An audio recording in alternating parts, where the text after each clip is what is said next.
Hey everyone, BioFan here with the exceptionally talented Allegra Clark, the voice of Josephine Montilyet in Dragon Age Inquisition. Hello. I'm Allegra, and yes, you may know me as the voice of Josephine Montilyet in Inquisition. I am the ambassador to the Inquisition, and also maybe your lover. Who knows? Maybe. Maybe we bangin', maybe we not. Or maybe we not. Or maybe, I always have to clarify, maybe we not bangin', but we still in a romance. There. I know there are a lot of people who, are so in love with the idea of, Josephine being asexual or in an asexual relationship with the Inquisitor. So I always want to be respectful of that, even though I have a terrible and lewd sense of humor and always go yeah, we're banging. Yeah. I feel that's probably what most voice actors who have romanceable characters feel like. Yeah, I mean, I'm just because I'm lewd doesn't mean everyone else should feel like my lewdness is being forced onto them. It's always something I always want to make very clear. But we're saucy. We're saucy people.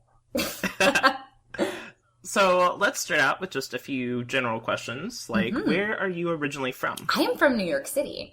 It's a very wonderful place. Some of you may have heard of it. It's a small town in New York State on the east coast of the United States. Very rural area. No, it's so I was born and raised there. I'm actually one of the, and when I say New York City, I actually mean from New York City proper. So I was born and raised in Manhattan. Oh, nice. Yeah, so ask me about being from one of the more urban areas of, being, actually from that area. People are always like, wait, you're not from a suburb. You're actually, you went to school there. I was like, yeah, it's great. I can't imagine living any other way. And actually, I'm really liking Los Angeles now because I just moved here because it feels more like a city again. Because I love Seattle, but it felt a little bit less like a big city, and now I'm like, oh, I'm in a metropolis again. Okay, cool. It's like I'm sinking my feet into it. It's like the Die Hard, rub your feet on the carpet thing. I'm back. That's awesome. Yeah. So, what got you into a career in voice acting? Oh gosh. Well, the very, very, the condensed version of the story is that, I come from an acting background. My dad, made commercials. So growing up, I was in front of the camera doing commercials for him, and it very naturally progressed into, an interest in theater. So I went to university where I, started doing theater, but, there was this part of me that always people knew that I did voices and stuff like that. And when I developed characters on stage, one of the things I always thought about was how they sounded. So one day, it's a true story. I remember I was standing in a stairwell in Italy because I was studying abroad in Italy at the time. And I was talking to someone about why I wanted to be an actor. And so I was talking to one of the girls in the program with me, and I remember saying, back in the day when I was younger, I really felt like video games and anime too. I was such a weeb when I was in high school. I was really, Inuyasha, man, for me, all of those, the geeky medias that I consumed really helped me through, some of the harder parts of my teenage years, because I was bullied, like most nerds. And, I always felt like I could go home and I could, watch Teen Titans and go on, forums with my friends and talk about how much I liked Robin Starfire as a ship, OTP, and how much it meant to me in that sense. And I remember saying, I really want to give back in that sense. I always want to be a part of it, and I want to be able to give back in that regard to the community that made me feel happy. And then I was like, wait a second, no, I could actually do that professionally. Why has this just occurred to me? Why has it just occurred to me that I could do voiceover and I could work on video games and animation? Cool. Instead of just crying while watching the end credits to Kingdom Hearts, I could go, oh, look at me in the end credits to Kingdom Hearts. The dream, by the way, one of my dream games right now is I want to be in some sort of Kingdom Hearts game. Mm-hmm.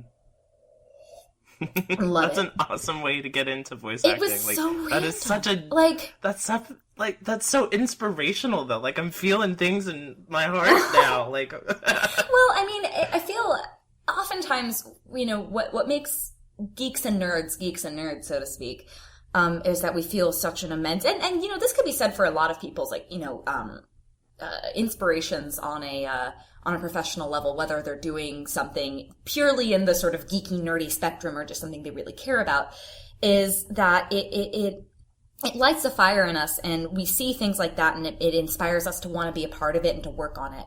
Like, I remember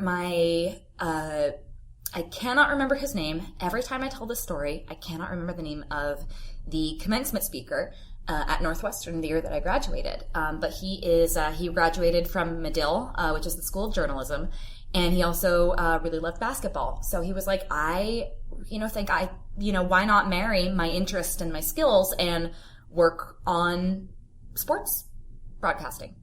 And that's what he does. Mm-hmm. And I can't remember his name. I will find you his name. But every single time I tell this story, I'm like, yeah, and that speech that really, like, helped me solidify knowing that, like, this was the path I wanted to be on. What was his name again? Damn it. Every time. But no, it was a really, like, it's just this idea of, like, the things that we really care about, the things that, we want to be able to give back in some capacity. And for me, it comes to this, like, deeply emotional level of, like, bullied kid wanting to express her love for the things that helped her through her bullying vis-a-vis, like, being a part of it. But I feel like that can be said for so many people who are actually pursuing what they love. There's always a personal reason. There's always something that's that makes them happy in what they're doing. Like, there's a reason why they're here, and I'm not expressing myself terribly well, but, there's a reason, and it's always a heartwarming story to hear when someone's really doing something that they love. So I'm glad that I found mine. Awesome. What do you do outside of voice acting? Play video games. So I'm assuming you've played the Dragon Age games that you've acted in then, yeah? Oh my god, I played, I got Origins back in 2009 when it came out. So I've been aware of this franchise for a while. I actually, the way I became aware of this franchise was, there was an After Elton article at the time about the fact that Origins was going to have a romance between Zevron and a male warden. And it was like, what? Gay people in video games? I don't understand. And that's so unheard of. I know, gay Why people. Why are they doing this? But my friend showed it to me. He's gay, so he was reading it, and he was like, Allegra, this is really cool. And amusingly, at the time, I did not know I was bi, so I thought I was just a straight girl. But it really spoke to me on a level that it was like, wow, feel like that's something I don't usually see in gaming, like, just actual, like, people who are gay in games. What do you mean you can be gay in the video game? What's going on? What witchcraft? That happens since what when? What witchcraft is this? Oh, back in 2009, too. It was like, what? Yeah, I know, right? Like, we've come a long way in just, like, 5-6 years. Oh my god. It was incredible. So that and, like, seeing... that inspired me to want to, like, read up on the series more, and that made me go, like, oh my god, wait, this is really cool. So, the second I got home for winter break, I picked it up. I actually remember, walking to a restaurant with my mom on Sunday night, and being like, Mom, I need to swing by Best Buy. And she's like, why do you need to swing by Best Buy? I'm like, because I need to pick up this video game. And she was like, it can't wait. I was like, no, it can't. And legit, when I got home from dinner, I played it, and I fell in love with Dragon Age. It was... That's usually how Yeah, it was like I started playing it, I was like, this is the best thing I've ever played. So, other than Kingdom Hearts, which is like my bae game. Like, it's Kingdom Hearts holds a really, really special place in my heart because it's the most delightful game. But no, so that's how I got into it, and I played it, like, I marathoned it, beat it, started another playthrough, had to go home. But that was it, and I was so sold on it, and but as many people know, that's what inspired me to want to cosplay as Bella before 2 came out. Just really feeling like, the franchise spoke to me so deeply, and Isabella as a character spoke to me so deeply, so I made the costume, and so I'm a pretty hardcore fan. My keep is kind of intense. I've got, like... Your Dragon Age keep is, like, very... I've got, like, 6 world states in there, so... I've got 10, and that's the max Whoa. I'll give you. Damn. That's intense. I have 13 Inquisitors. You have 20? 13. Okay, I was going to say, that's still impressive. Not quite 20 impressive. That's still impressive, but yeah. that's still really impressive. And I was like, I have 7 Inquisitors. Do-ho-ho, look at me. No, see, that's really cool, though. Like, that's the kind of, like, I'm sitting here from my, like, semi-developer standpoint. And I say semi because I'm not actually a dev, but just, someone who contributed to the making of the game going like, oh, I love this. I love hearing about things like this. Like, I love passion. I just love when people are really passionate about things like this. And I'm passionate about it too, so I'm like, cool beans. So what was it like going from being a huge hardcore fan to actually being a part of the game? Oh my god. Like, dream come true levels. Like, I remember, very early on, like, what was it? The summer of like 2012? No, it was earlier than that. Summer 2011. It was 2011. I did a workshop with Bob Bergen, who's the voice of Porky Pig. Sweetest man, by the way. And one of the things he said that was in terms of like crafting your career and like, deciding where you want to go, start at the very top of the ladder and then figure out the steps from there. So set your macro goal and then figure out how you're going to get to that goal, like from the top down. So it's like, oh, how do I get like, if I really want to like paint a picture, then like, or actually no, let's go even higher than that. Like, I really want to have my art displayed in a gallery. Well, from there, make sure you actually have a painting, but also like, who do you need to contact and stuff like that, and work from that top goal all the way down. Anyway, which is all to say that, he was like, set a goal really early on in your career, and that's something you can work towards. And my goal was like, I want to be in a BioWare game. Like, so then like, what was it? Around a year and a half later when I was actually cast, it was like, what? No, I didn't. I did not just like make one of my career defining goals. What the shit? I cried. I cried so hard. And I'm not gonna finish. Tears of joy. Yeah. It's like someone. There was a part of me that wanted to like, I said I cried so hard, and I kind of wanted to fill it with and got so far, but in the end, it doesn't even matter. Except that's the opposite, because I did try so hard, and I got so far, and it totally mattered, and I'm super happy about it. But yeah, no. It was a really like phenomenal experience for me. Just to like get to see behind the scenes in that sense too, like getting to be a part of the process of making this thing that I was already really excited about. Like, oh no, the next Dragon Age game, that's not something that's like relevant to my interests at all. What was your initial reaction when you were first cast? Well, other than crying, there was a lot of crying. There really was like a lot of crying. So the first time I was cast, I can totally talk about this because Caroline talked about it. I was actually cast as Brialla first. Oh, really? Yeah, so the first time I recorded was actually for Brialla, and then about a year later is when I started my Josephine recording. I think the logic there was just, I started recording Brialla, and they were like, wait, we want her to do more than this. Like, we want to bring her back in. So I think they hadn't cast Josephine yet, and they were still trying to figure out what her voice was going to sound like, and I fit the bill, and I did it, and that was obviously, like, even more tears happened. But so it was like a kind of strange in that sense, because I got to go through 2 like, oh my god moments. The first being when I got cast in the first place, and I was like, I'm gonna be in a BioWare game. And then after that, I'm gonna be a love interest in a BioWare game. Oh my god! Oh, it's the happiest day of my life. So that was it. So yeah, it was like, there was this part of me, like, until the game came out. Well, actually, no, until I actually started recording, both times, it was like, they're gonna, like, turn around and be like, nah, we found someone else. Like, it's not gonna happen. It's not gonna happen. And so I was, like, convinced that it was all, like, this big practical joke until I was actually in front of the studio going, nope, I haven't gotten a phone call yet saying you're fired, so I'm pretty sure I'm about to do this. Okay, let's go. Dream come true. Here we come.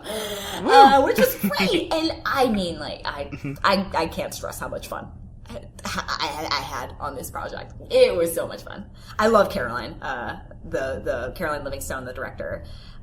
She's great. The writers are great. The script is great. Everything's great. It's Dragon Age. You guys all know my feelings and your own feelings.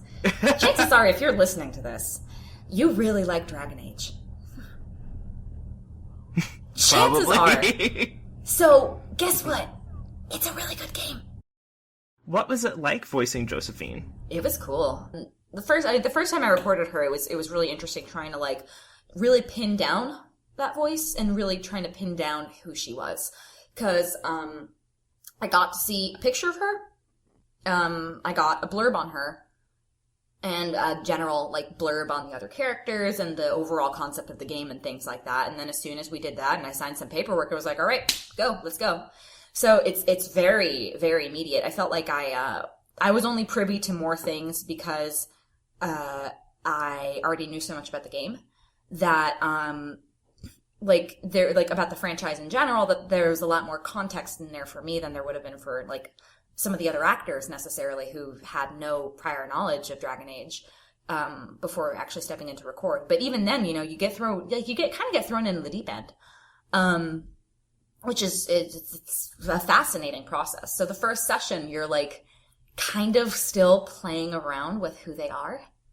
Mm-hmm. But it's like actively as it's being worked on. And I feel like that could be said for most acting projects. Like when you listen to the pilot episodes of animation, like you'll hear in the first couple episodes, the actors kind of settle into the voice that they picked. And then all of a sudden it's there and you're like, oh, okay, yeah. And so going back to those earlier episodes, like it's almost jarring to listen to how the character and the voice has changed in the performance. Cause, the actors are still kind of trying to figure it out.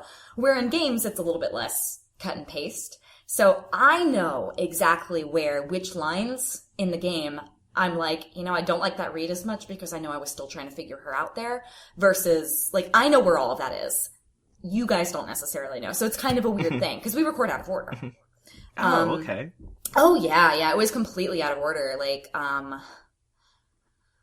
we just kind of like record things in chunks. As content was done, we would record it. If it was like, then all of a sudden like, something would come later and it'd be like, oh, cool. So sometimes I'd have to like, like as a player, like as someone who was going to play the game later, like seeing the order in which things actually fell was like, oh, okay, I get it. Like I think I did the romance in order. So from initial romance scene to completion, that was done in order, but everything else was kind of scattered, especially because the romance itself doesn't necessarily fall in the same place for everyone's narrative arcs. Because some people will do Holland Shrall first, some people will do Here Lies the Abyss first, and some people will just blow through the romance immediately and be like, oh, that's it. I have successfully romanced Josephine. And there was so much game left. Mm-hmm. It's the what I like to call the Alistair and Dragon Age Origins syndrome. Oh, yeah. Where you kind of like, like exactly. Ninja-mancing? Well, no. It's like, exactly what to say. Okay. The second time you play the game. Cause the first time I played Dragon Age, the first and second and third times, I was totally an Alistair girl. And then a couple years passed and I picked up the game again and I said, why haven't you grown up, Alistair? I've grown up and you haven't. It's not the same anymore. So we had a little breakup there, which was sad. That's really sad. Yeah, it's like I felt like I broke up with an ex. It's like Alistair's kind of my ex in that sense because I used to be like I loved him so much, and then I realized that like 21-year-old me really loved him, but like 25-year-old me was a little bit like on him. So it was interesting. But, like, it's funny, like, what appeals to us at different stages. Like, anyway, but, the point being that, like, when you romance Alistair, it's like, you know exactly how to, like, maximize the content. So you know, like, okay, I'm gonna say this and this and this, and I barely even hit Redcliffe, and here's my rose. Yeah, get in my sack, Alistair. Just get in my bedroll. Let's do that. Let's have our Enya sex scene, like, right now. And it's just like, there is so much game left, and now all you're going to do is just, like, randomly bump into him instead of opening a chest, and you're just gonna get makeouts because we're like, well, we're covered in spider guts in the deep roads. I was gonna try to open this chest, but yeah, you're here, so let's do it, I guess. Morgan doesn't seem to like it, so that's good enough a reason.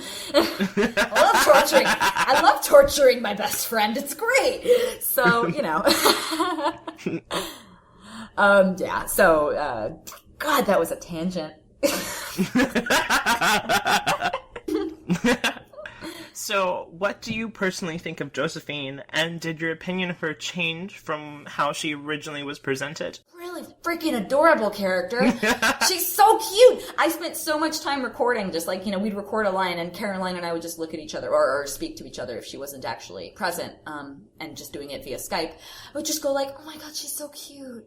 I can't be cute with her. Oh my God. Like, it took me by surprise so many times. I'd say a line, I'd be like, God, that's adorable. Christ, Jesus. Oh my God. I hope people love it because I love it. It was great. So yeah, and it was getting to explore the different sides of her too, particularly by the time Trespasser rolled around, and it was like, getting to explore the a little bit less controlled side of Josephine, to put it that way, in a less spoilered way. I'm just trying, I just want to be conscientious. I think it's probably safe to say, you're like, you know, getting to see her actually get angry, as opposed to just, like, politically just kind of maneuvering. Like, cause she's I was just kind of like, whoa, oh my goodness, what happened here? Yeah, it was fun. That was really fun to record. So it was interesting, because I got to actually think, like, oh my, who's Josephine when she's angry? Because that was never a question I'd asked myself before, because she never got angry. Like, frustrated at times. I want to say righteously indignant at times, but not angry. And this was anger. This was anger and frustration and sadness and just like a whole bunch of complicated emotions all like crammed into one really tense, wonderful scene, particularly combined with the Inquisitor's speech right after that. Like, that was a tense scene. I love that. Was like, whoa. Oh my God. It's like, first, like, it was like, okay, first of all, we f***ed up. Second of all, Josie's pissed. Third of all, the Inquisitor's dying. What? Oh my God. Patrick Weeks. I love Patrick, and I love how many feels he makes us feel. Ever since Mass Effect. He's just the king of, like, bringing the feels, and, it's funny when you, like, talk to him about it, because he'll be really comedic about it, almost, like... Yeah, he is. Oh, he's so sweet. He's such a sweet person for someone that you want to just shake your fist at all the time. I know, like, he's so nice, like, you love him, but at the same time, it's just like, man, you're killing me. What do you mean I have to do this? Patrick! Like, the first time you hit Ramik in ME3, it's like, what? You mean Legion dies anyway? You mean I can't save him? Oh, this unit had a f***ing soul all along. I'm so angry. And then Cole's lines in Trespasser. Oh, those were deep. Evil. Especially because he threw in that Philoson line. I know. I was like, whoa. Okay. So, true story. When I read Masked Empire, I already knew what the twist was. So, I messaged him and I was like, is that who I think it is at the end, talking to Philoson? And he's like, yup. And I was like, oh, this is fun. So, like, actually, that's something worth pointing out. I played Dragon Age knowing most of the major character spoilers, so the entire time I was playing with Solus, I was like, you little I'm gonna bring you to the Temple of Mythal, because this is gonna be hilarious. And, like, before anyone else could do it, or anyone else other than people who worked at the studio could do it, I was just, like, awkwardly positioning him in front of, like, you know, statues of Fenriril, going, what do you think about this, Solus? Huh, Solus? What's going on? Likewise with Blackwall, who, by the way, I romanced first time through. And interestingly, I feel like a lot of people's opinions of Blackwall are colored by the fact that they didn't know from the get-go that, you know, he was not who he appeared to be. But for me, it was like, yeah, f***ing liar, I'm gonna bang the shit out of him.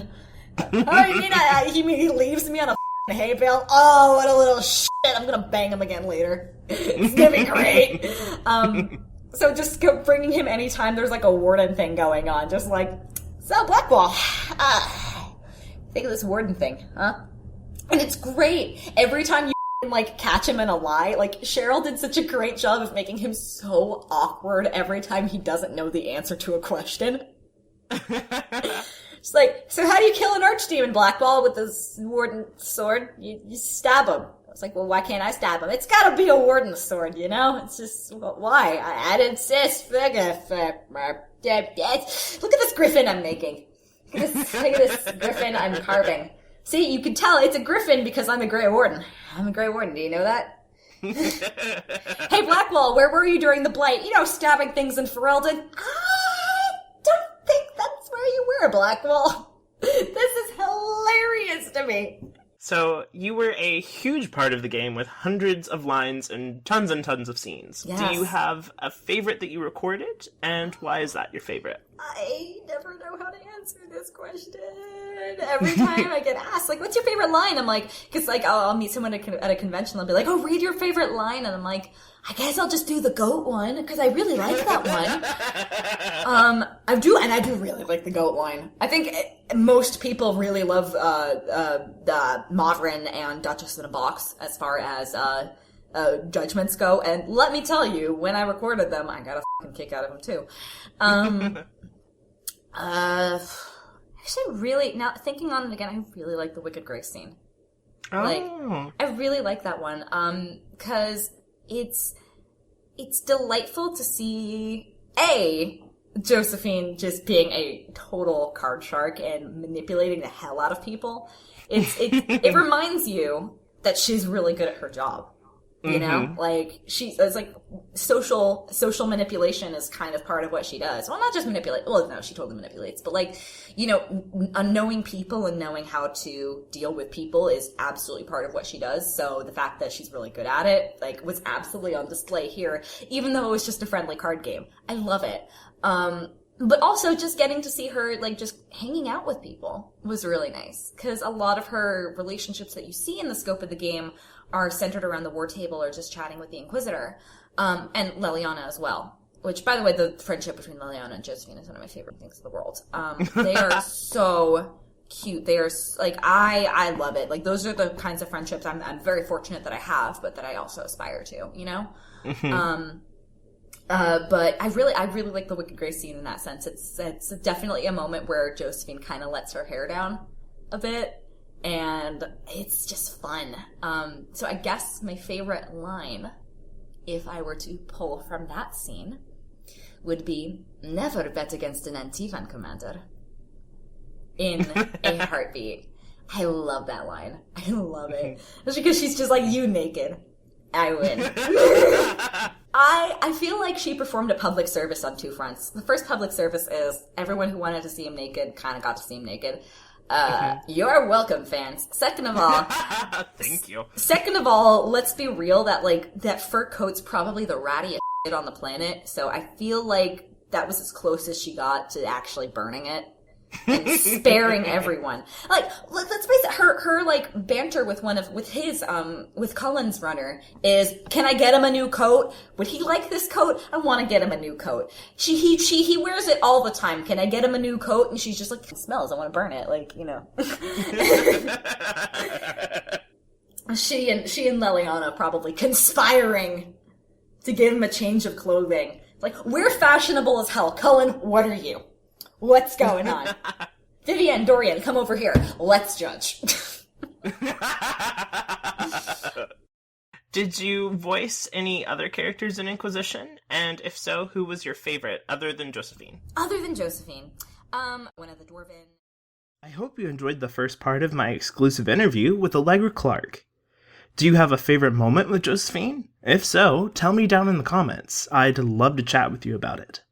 To view the next part of the interview, click the link here on the screen or down in the video description.